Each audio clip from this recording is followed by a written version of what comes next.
2024 is the International Year of Camellids. That represents the one-humped dromedaries, the two-humped Bactrians, the llamas, alpacas, guanacos. And so I thought I'd make a series of clips to explain the importance that camels play here in Kenya. My name is Piers Simpkin. I'll be making a series of videos and it'll be covering all different aspects of camel management and camel milk production, because I particularly am interested in producing more milk from my herd of camels. So the video clips will be covering issues about camel nutrition, about breeds and breeding management, looking at camel herd and milking management, ensuring that we're doing good hygienic practices. We'll talk about milk processing and pasteurization. We'll also be looking at milk marketing and value addition, as well as looking at the economics of camel production. Then we'll be looking into the record keeping and finally the ethics and welfare issues, not only for the camels, but also involved in camel management and camel milk marketing.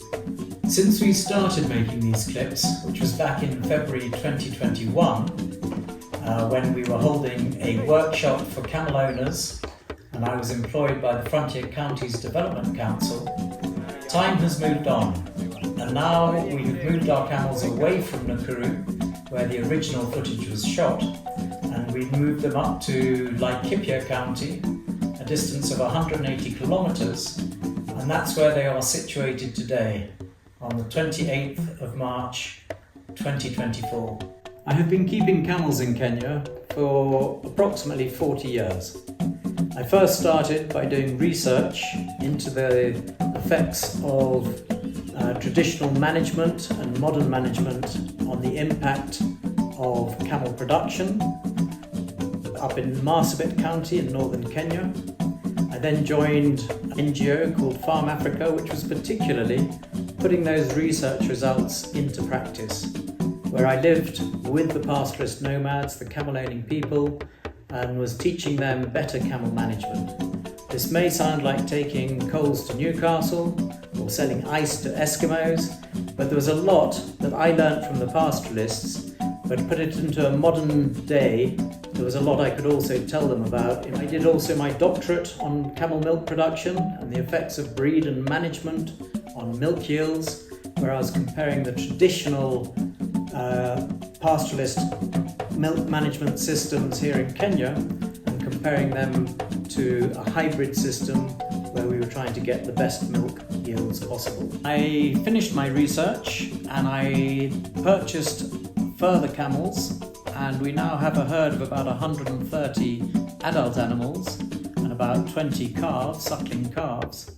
and I am trying to make a milk business out of that herd of camels. With Kenya being 80% arid and semi-arid land, that is where the camels are best kept, and that is where we have approximately 3 million camels today. Now, camels are exceptionally well adapted for climate change. They've evolved over the millennia to be able to cope with heat, dryness, drought, long distances between pasture and water, and so they have many adaptations which make them very suitable to living in northern Kenya. And in terms of productivity, particularly in terms of milk, they produce more milk than any of the other local species of cows or sheep and goats, but they also eat much less and drink much less water to produce similar amounts of milk. And that's what I'll be telling you about in the clips and episodes that follow.